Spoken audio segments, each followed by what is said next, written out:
we're here at a table, we had a little lunch, we had a little orticchietti, and we're tasting the great wines of Marchesi di Gresy, who's famous for the monopol. Monopol, yeah. Yeah, that single vineyard, kind of Martinenga, that Martinenga. amphitheater in Piemonte and Barbaresco. So we go from Dolcetto to Barbera, Langhe, Nebbiolo, just like Barbaresco. Martinenga in the great years.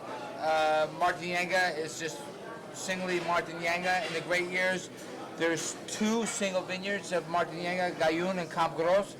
And this year we have Martinenga and Gaiun Martinenga, which is a single vineyard.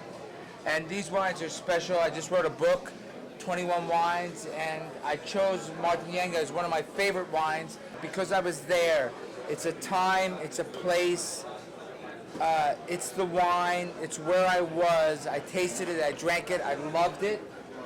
And I was with Alberto, with you, and we drank that wine, and I enjoyed it. And then we went back into my cellar and I found the 93. And your son, Alessandro, said, well, that's not a great vintage, but I don't care if it's a great vintage. I'm not a reviewer. I'm a lover of wine, and I want to drink wine when it's ready. And the 93, for me, when I drank it, it was ready. Whether it was like Sophia Loren. It was in perfect balance. It was like a beautiful woman, and that's how I judge wine. Also to be a Martinenga, also to be a very recognizable historical vineyard, is considered a monopol because my family, they own since 1797. 1797. So 200 years. Yeah, 200 years. And it's very good because it's so recognizable. I mean, the clone that we are using are still the original clones. The wine itself never pay in terms of power. There are many other Barbaros and Barbaresco more powerful. This is playing in terms of elegance. Why that? Because eventually the exposure and the ground itself, the viola is very sensitive in any single square meter of the ground. It's able to read it. Terroir. Terroir. And it does two different jobs depending from what inside the ground. So Right. that is fantastic.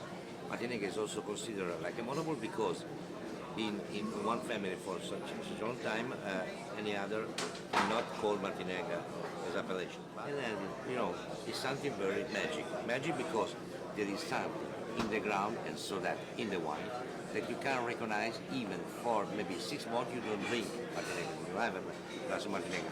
Whenever and you drink any other wine from the world, Rallo, very important, maybe Bordeaux, Burgundy, whatever. Those kind of wine, they are not showing the terroirs. You know what? Only one, Pinot Noir from Burgundy and Barbaresco. Alberto. And then Nebbiolo. Alberto, Alessandro, when you sit on the back patio of the winery and you look at Martinenga, you get a feeling in your heart, in your soul. Every morning when I get up from my house, which is dominating the Valley of Martinenga, Right. which is right beside the Yes. I feel Right. really very... Right, and you it's look my around passion, and you say, It's also beautiful to be seen. I mean, it's nice. And- It's like a good person. right, when I walk in there, I say, good wine comes from here. Exactly. Because you look at it, you See, look at the well, sun, exactly. you feel it in your Touristically, soul. point of view, Yeah, everybody stay there. right, There is a space, like a small park in the curb below my house. right, That many people are there because it's for tourism. It's right. Tourists. 300 square meters, Right. so it's small. But there's people staying there and watching at the valley because the focus in the valley is mostly Martinenga. Right. It's like a bella donna. Beautiful woman. And you know what? I would suggest to any person that watches this on YouTube to buy one of your bottles of wine, and I would suggest one of the Barbarescos because they're from there.